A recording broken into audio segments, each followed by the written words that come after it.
we got our head here. We've let it dry. We've given it a second coat. So what we're going to do now is we're going to sprinkle a little red on it, just to kind of break up the plainness to it, give it a little more depth.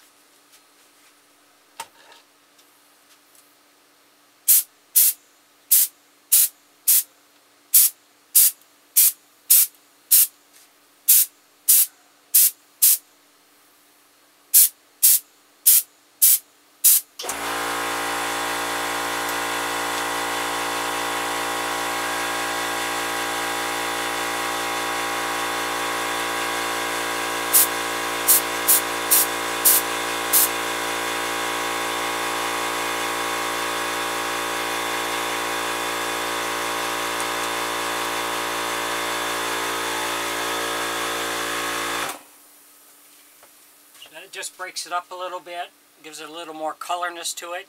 We'll do the same with the hands and the mouth, and then we'll come back with the next step. Thanks for watching.